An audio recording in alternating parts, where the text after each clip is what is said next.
6 months had passed since the battle. The galaxy had changed in ways nobody expected. Ambassador Hana walked through the council chamber with confidence now. Other ambassadors nodded to her with respect. Some with fear. All of them treated humanity differently than before. Earth was no longer on probation. The council had voted to give humans full membership status. More than that, 32 species had requested defense agreements with Earth. They wanted human ships protecting their space. They wanted human soldiers training their forces. They wanted to learn what 5,000 years of warfare had taught humanity. Ambassador Hana, Vexstar said as she passed him. His blue form looked less agitated than before. I owe you an apology. For what? Hana asked. When your species joined the council, I gave you 50 years before you destroyed yourselves. I thought you were too violent to survive. I was wrong, Hana smiled. You weren't completely wrong. We are violent. We just learned how to control it. How to use it when necessary and avoid it when possible. That's the difference between being violent and being dangerous. Violent species destroy themselves. Dangerous species protect others. Far from the council chamber, Admiral Minho commanded a joint task force in the outer regions. Human ships flew alongside vessels from a dozen other species. They were hunting pirates who had been raiding trade routes. Contact on sensors, Yuna reported. She was still Minho's communications officer. 5 pirate vessels attacking a merchant convoy. Battle stations, Minho ordered. Remember, we're working with allies now. Coordinate with the Thelian ships on our left.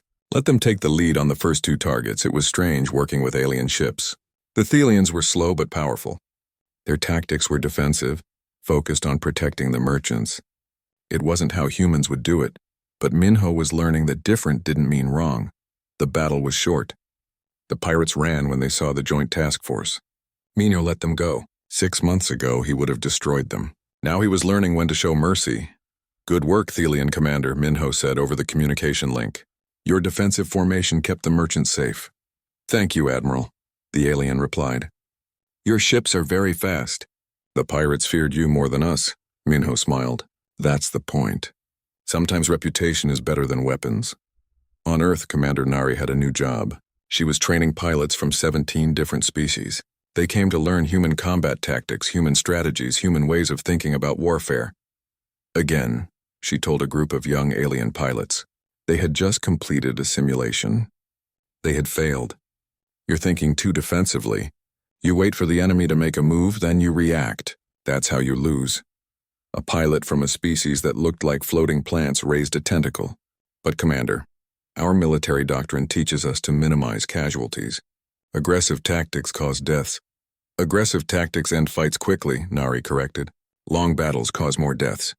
If you strike hard and fast, the enemy surrenders before many people die. That's not cruelty. That's mercy. She pulled up the battle against the Vraks on the simulation screens. Look at this. We destroyed or disabled over half their fleet in the first hour. They surrendered 4 hours later. If we had fought defensively, the battle could have lasted days. Thousands more would have died on both sides. The alien pilots watched the footage. Slowly, they started to understand. On Mars, Captain Taeyang oversaw a colony that was very unusual. Humans lived there, of course. But so did 28,000 Vraks who had chosen asylum. They worked in factories, farms, schools. They had families now, children, futures they never thought possible. Taeyang walked through a market where humans and Vraks shopped together. It was strange seeing former enemies living in peace. But it worked. A Vrax named Kexton approached him. Taeyang recognized him. He had been a soldier, a captain in the invasion fleet. Captain Taeyang, Kexton said. His translator made his clicking speech into human words.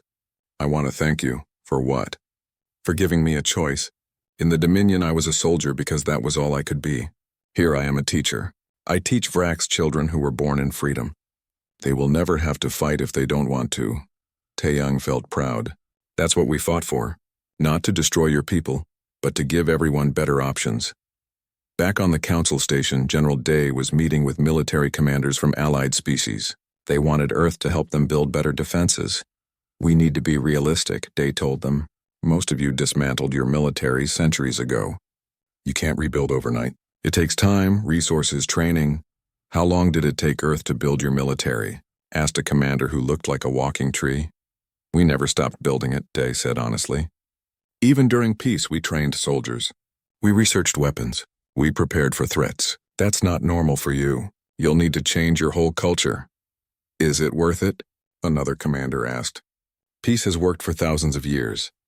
Peace worked because nobody tested it seriously, Day said. The Vracs tested Earth and lost. But there are other threats out there. Bigger threats. The galaxy is huge. Not everyone in it is peaceful. You need to be ready.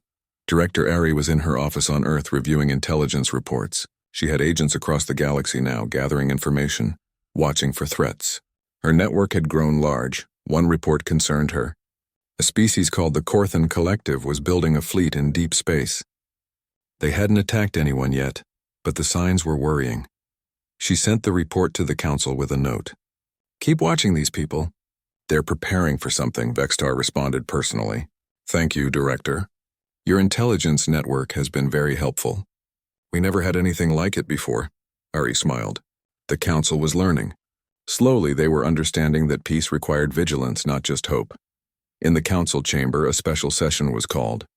Hana stood before the assembled aliens and made an announcement. Earth proposes the formation of a joint defense force, a fleet that represents the council as a whole. Ships and soldiers from every willing member species, trained to council standards, ready to defend any member from aggression. The chamber buzzed with discussion. This was a big change. The council had never had its own military before. Who would command such a force? Theron asked. Jointly, Hana said. Commanders from multiple species making decisions together. Earth would contribute ships and training, but we wouldn't control it alone. This would be a true council military, not a human military. The debate lasted days. Finally, the vote came. The proposal passed. The Galactic Defense Force would be created. It would take years to build, but it would exist. Hana watched the vote results appear on her tablet and felt something she hadn't felt in a long time. Hope. Humanity had come to the galaxy as the new species, the primitive ones, the violent ones. They had been looked down on, treated with suspicion, kept at arm's length. Now they were leaders. Not through conquest, but through competence.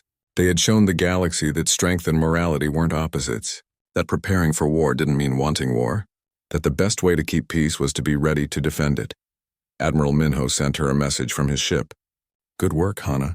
We showed them what humanity can be, she replied simply. We showed them what humanity is. Strong enough to fight, wise enough to know when not to. That's the balance we've been learning for 5,000 years. On Earth, people celebrated, not because they had won a war, but because they had earned respect. Children played in parks, not knowing that 6 months ago, armies had been ready to destroy their world. That ignorance was the gift soldiers gave them. The freedom to live without fear. Commander Nari finished her training session and looked out at the stars. Somewhere out there were threats.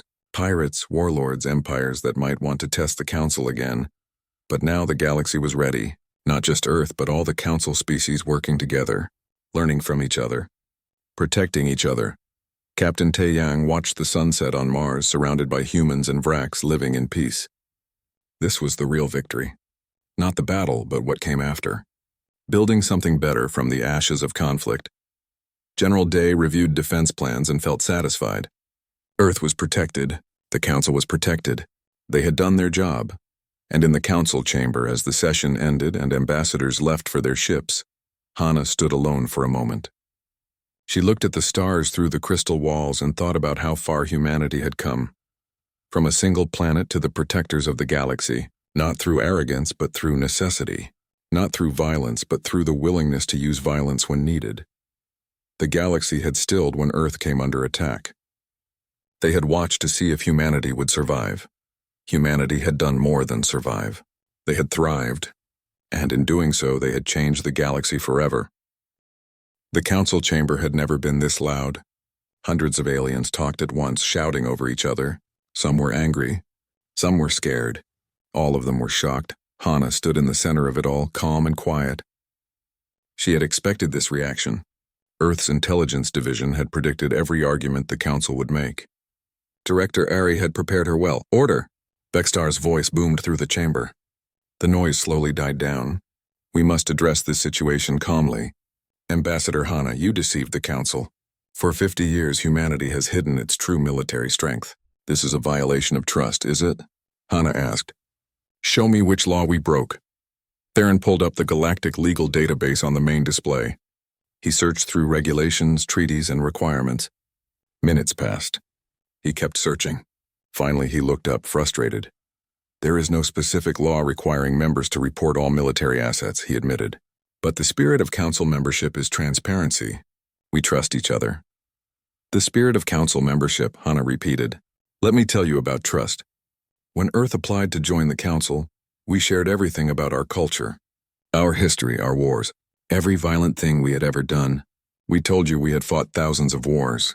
We told you we had almost destroyed ourselves with nuclear weapons. We were completely honest about who we are. She walked around the chamber as she spoke, making eye contact with different council members. And what did the council do with that information? You put us on probation. You assigned monitors to watch us. You treated us like dangerous children who couldn't be trusted. You made it clear that you thought we were violent and primitive. Because you are violent, an alien said. It looked like a floating ball of tentacles. Your species kills its own kind. You have wars over resources, over beliefs, over territory. You are the most aggressive species in the council. You're right, Hannah said simply. We are aggressive. We are violent. We learned war before we learned peace. But do you know what that means? It means we know war better than any of you. We know what it looks like. We know how to fight it. And most importantly, we know how to prepare for it. Vextar's form flickered with agitation. You still should have told us. We thought Earth had 42 ships. You actually have 1,400. That is a massive difference. We told you exactly what you asked for, Hannah countered. Your registration requirements specify vessels engaged in interstellar patrol and commerce. We reported those vessels. Our defense fleet stays in our solar system. By your own laws, we didn't have to register them. A new voice joined the conversation. It came from a screen showing Director Ari on Earth. She was in charge of human intelligence services. She was also the person who had designed humanity's entire deception strategy. Council members, I am Director Ari of Earth Intelligence. I want to explain why we hid our capabilities. The council went quiet, listening. 50 years ago, when we first made contact with aliens, we had a choice. We could show you everything we were, or we could be strategic. We studied every species in this council. We analyzed your histories, your wars, your peace treaties, and we learned something important. Ari pulled up data on the main displays. Star charts, military records, treaties. Every species in this council demilitarized after joining. You saw peace as the natural state of the galaxy. You believed that communication and cooperation could solve any problem. That's beautiful. It's also naive. Naive? Vextar asked, sounding offended. Yes, naive, Ari said firmly. Look at this data. In the last 50 years, there have been 73 attempted invasions of council member systems. 73 times someone decided to attack a peaceful species. And what did the council do? You negotiated. You mediated. You asked the attackers to please stop. And sometimes they did stop, but only after taking what they wanted. The council members looked uncomfortable. They knew she was right.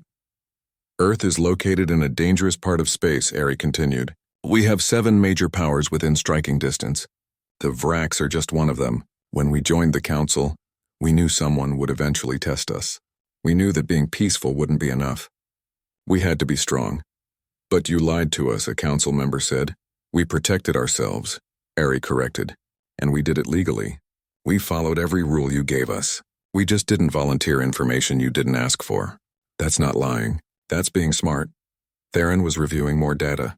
These weapons you have, the railguns that move projectiles at relativistic speeds, the stealth systems that make your ships invisible, the coordination between your forces, these are not primitive technologies. You've been developing them for decades. Longer than that, Hannah said. We've been thinking about space warfare since before we had space travel. We wrote books about it, made movies about it, studied every possible scenario. When we finally got to space and found out we weren't alone, we already had ideas about how to fight in zero gravity, how to defend a planet, how to coordinate fleet actions. You planned for war before you even met us, Vextar said. We planned for survival, Hannah replied. There's a difference. We didn't want war. We wanted to be ready if war came to us, and we were right to prepare because the Vraks did attack us. Without our preparations, Earth would be destroyed right now. Millions of humans would be dead. Would that have been better? The council chamber was quiet. No one had a good answer to that question. Then a new argument began. An alien that looked like a collection of crystals spoke up. What about the prisoners? You captured 163 Vrax ships. You have 40,000 Vrax soldiers in custody. Council law requires you to return them. No, Hana said simply. The chamber erupted again. You must return prisoners of war. That is galactic law. The law says prisoners must be treated humanely and returned after peace negotiations, Hana said. We are treating them humanely. As for returning them, we're not going to do that. Not the way you mean. On Earth, Captain Taeyang walked through a detention facility on Mars. The Vrax prisoners were kept in large sections designed for their specific biology. They had food, medical care, entertainment. They were treated well. A Vrax soldier approached the transparent barrier. His insect-like face was impossible for humans to read, but his voice sounded confused. Why do you treat us so well? He asked through the translator. We tried to conquer your planet. We would have killed millions of you. Why give us comfortable rooms and good food? Because you're prisoners, not criminals, Taeyang said.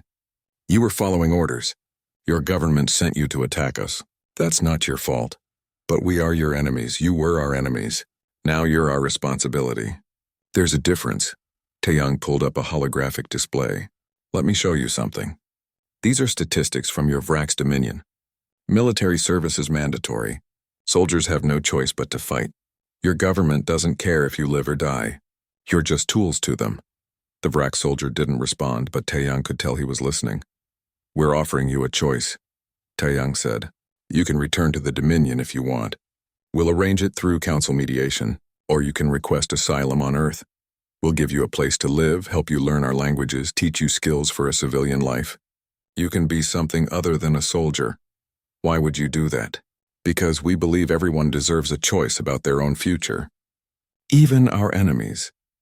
Back in the council chamber, Hana was explaining the same thing. We're offering every Vrax prisoner the choice to request asylum. We're not forcing anyone. If they want to go home, we'll return them through proper channels. But if they want to stay, we'll give them that option. This is madness, Vexstar said. You're trying to steal their soldiers. We're offering freedom, Hana said. Your council claims to value individual rights. But you're saying these soldiers don't have the right to choose their own futures. That's hypocritical. Director Ari provided more data. We've interviewed all 40,000 prisoners. 67% want asylum. They don't want to return to a government that treats them as expendable. They want what humanity offers: choice, freedom, and the chance to live without war. The debate went on for hours. Finally, the council voted. It was close, but humanity's proposal passed. Prisoners could choose asylum instead of repatriation. It was a small change, but it established something important. Individuals had rights separate from their governments. It was a very human idea, and now it was galactic law. Hana felt exhausted but satisfied. Earth had defended itself. They had revealed their true strength, and they had changed galactic policy. The galaxy would never look at humanity the same way again. The first Vrax battleship died so fast that most of the crew never knew what hit them. 1 second it was there.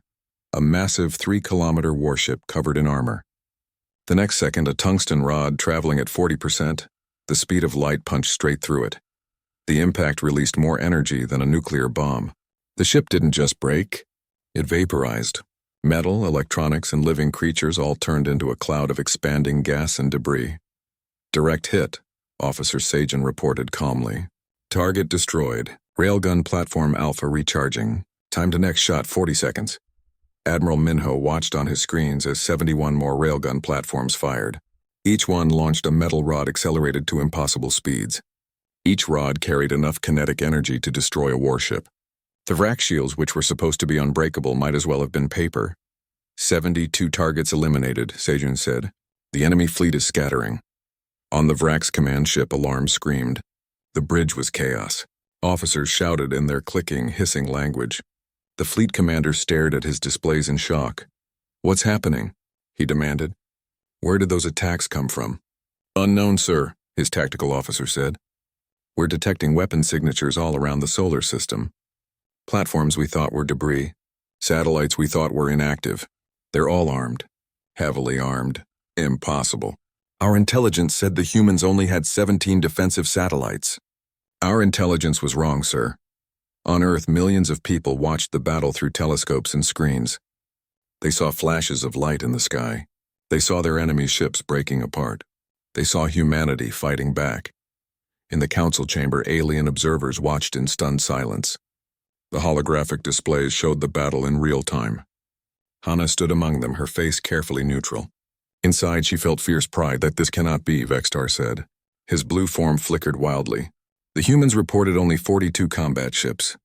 Only 17 defense platforms. "These numbers are wrong. Very wrong." "The numbers we reported were accurate," Hana said calmly. "We have exactly 42 registered combat vessels. You can see them on your screens. They're right there defending Earth orbit. But these other ships, these weapons, where did they come from?"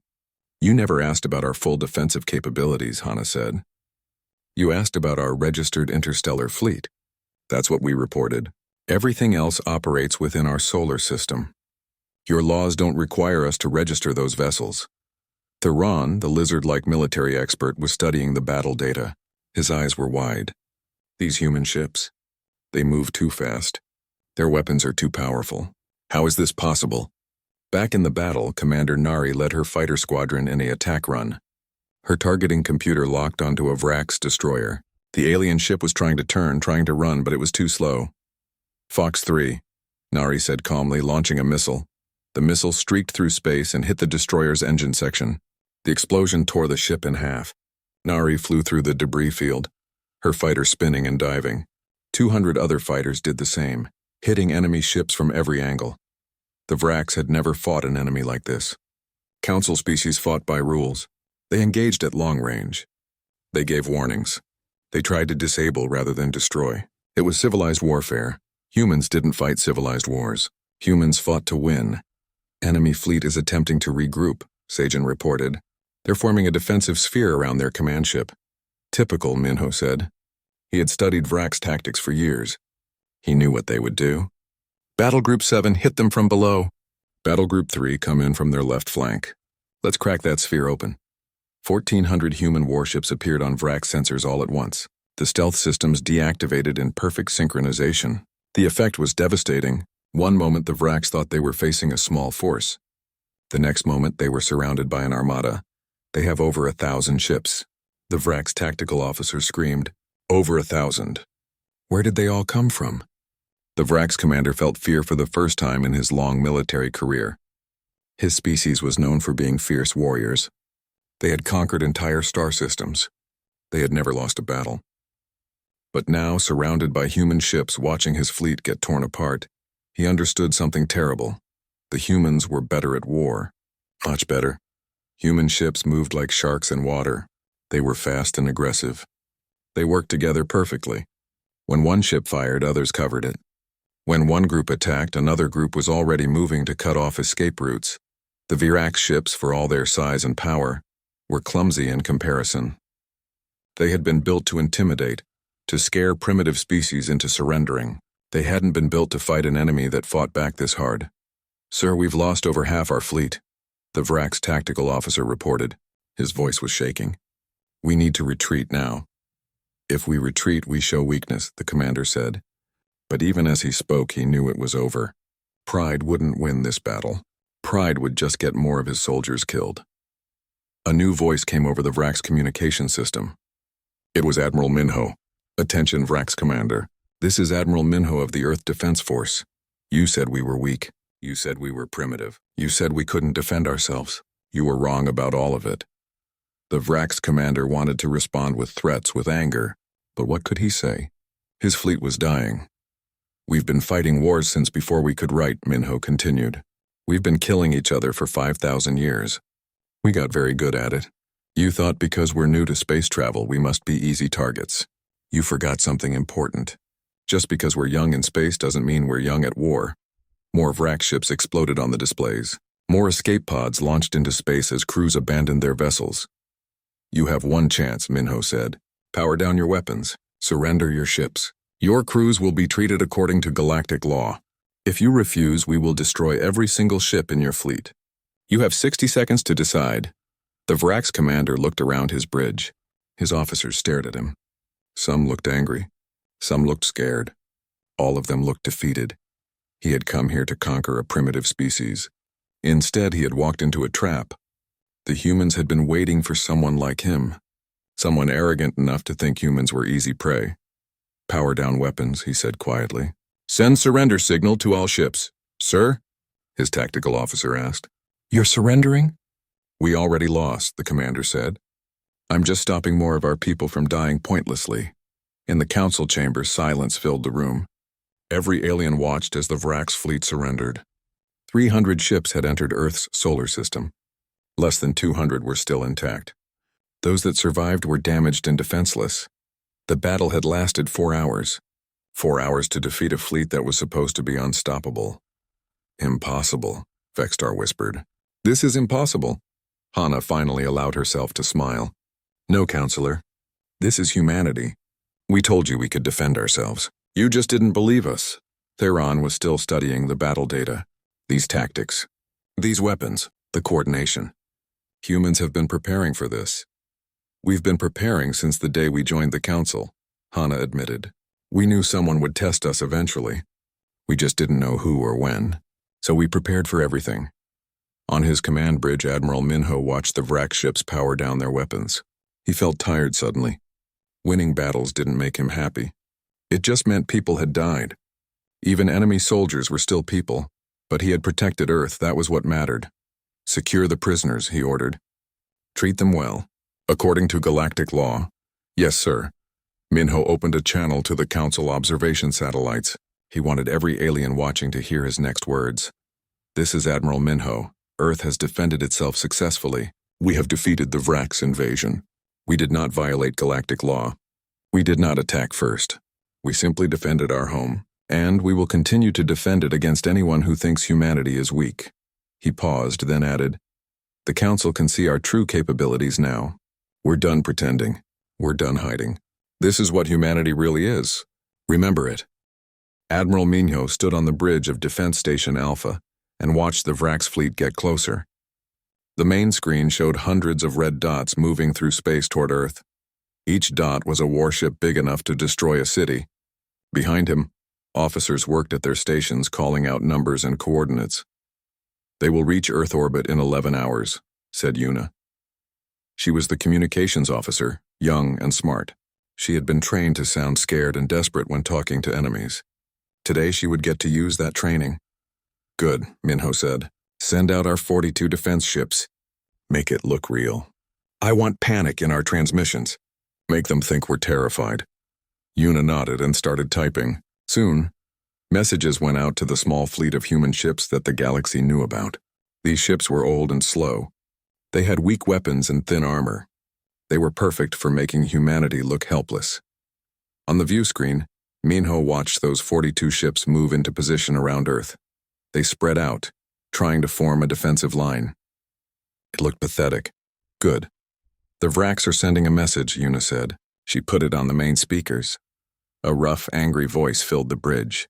It was the Vrax commander. "Humans of Earth, your planet now belongs to the Vrax Dominion. You have 12 hours to surrender. Power down your weapons. Prepare for occupation. If you resist, we will destroy every city on your planet. You cannot win. You are weak. Accept your fate," Minho almost laughed. He had heard speeches like this before. Bullies always sounded the same, whether they had 2 legs or 6. "Send a response," he told Yuna. "Make it sound scared.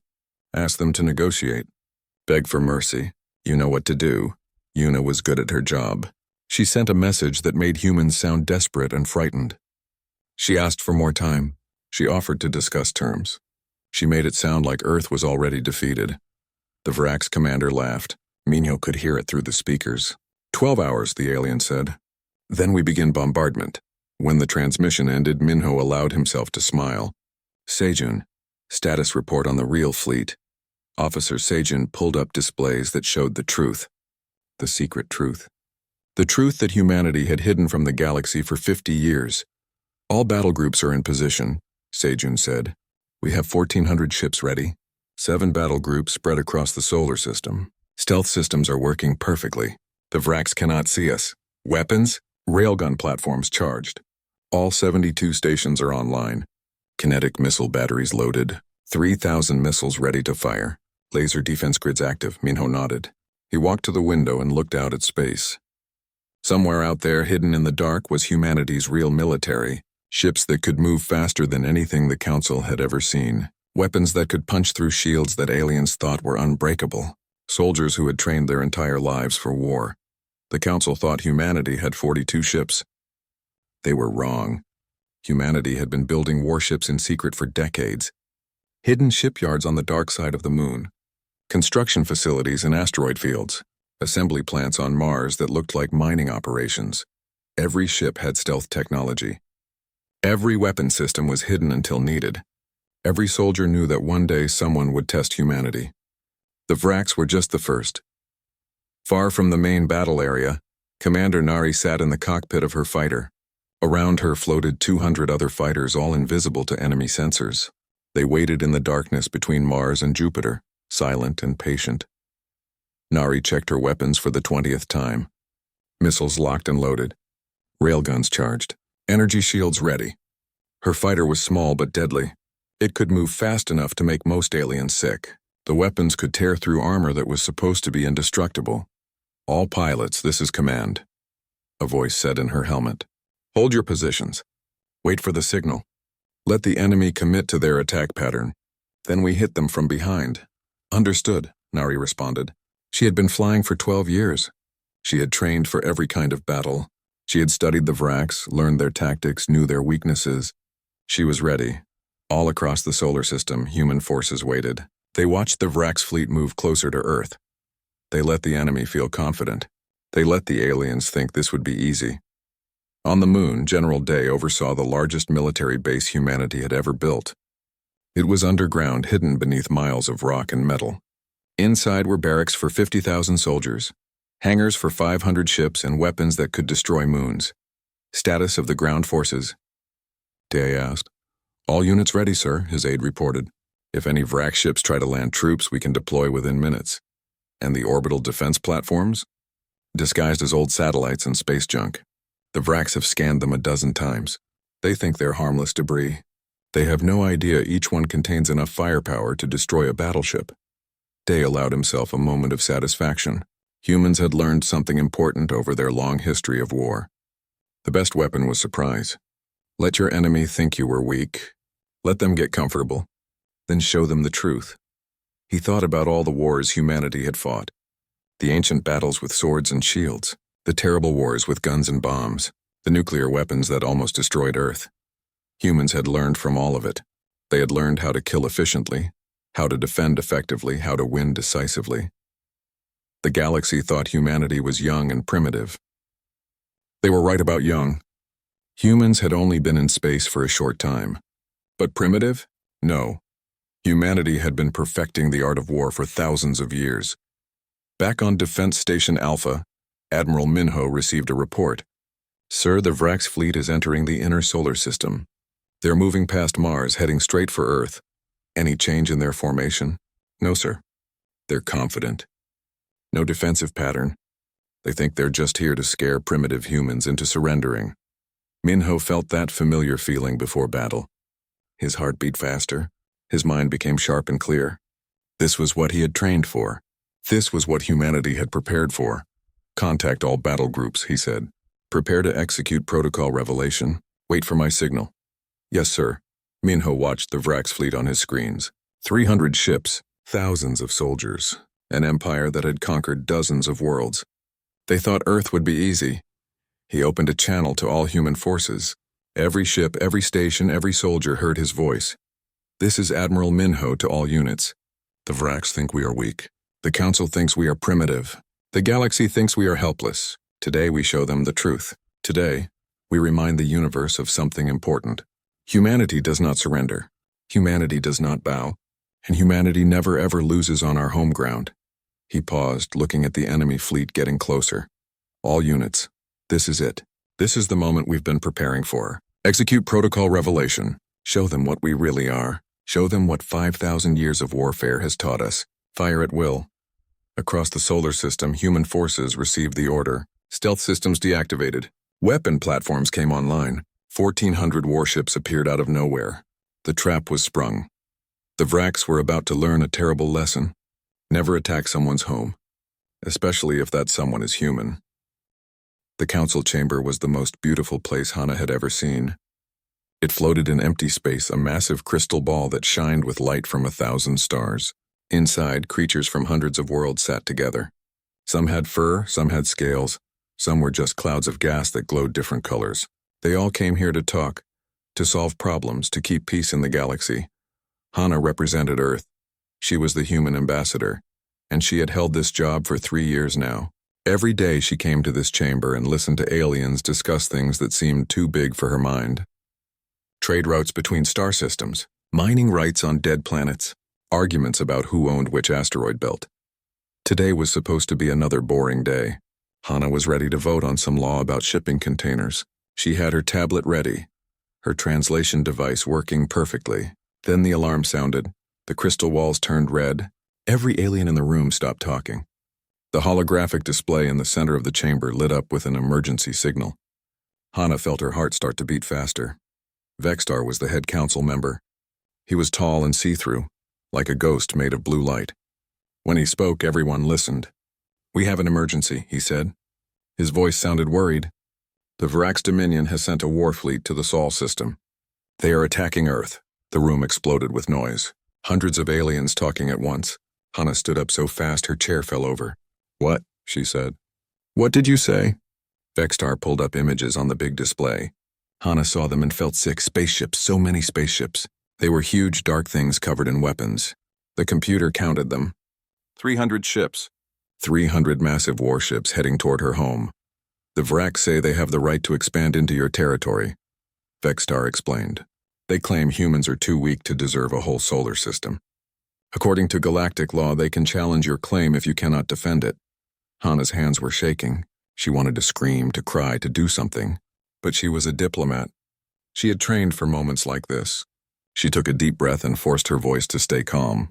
"Earth requests help from the Council. We ask for protection." Another alien spoke up. His name was Theron, and he looked like a giant lizard with purple scales.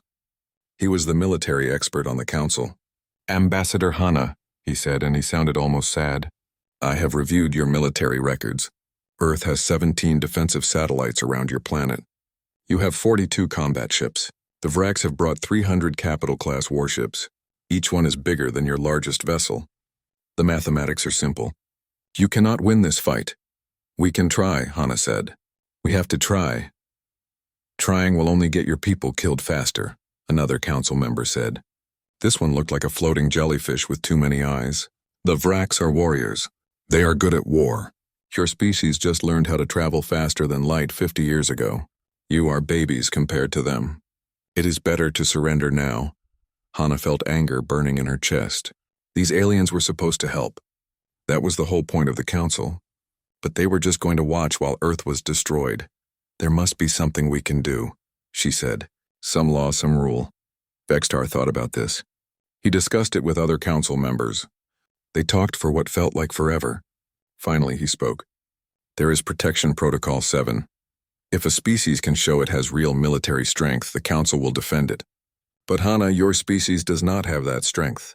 The numbers are clear. Give us time," Hana said quickly. "Give us a chance to show you what we can do." 3 days. That's all I ask. 3 standard galactic days. If we cannot hold back the Varax for 3 days, then we will accept Council mediation. We will surrender and let you negotiate terms. The Council members talked among themselves. Hana could hear them. Most thought this was pointless. Humans would die. It was sad but unavoidable. A few thought it was better to let humans try than to watch them be destroyed without fighting. Finally, they voted. The result appeared on Hana's tablet. The Council had agreed. 3 days. Earth had 3 days to prove it could defend itself. "Thank you," Hana said. She tried to sound grateful. Inside, she was terrified. She left the council chamber and went straight to her private communication room. Her hands were still shaking as she activated the quantum link to Earth. The screen lit up and she saw Admiral Minho's face. He was in his 60s with gray hair and sharp eyes. He was the commander of Earth's defense forces. "They gave us 3 days, Hana said. Minho smiled. It was not a friendly smile. It was the smile of a man who had been waiting for this moment. "Good," he said.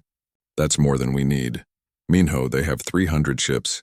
The council thinks we're going to be slaughtered." "I know what they think," Minho said. We've spent 50 years making them think that.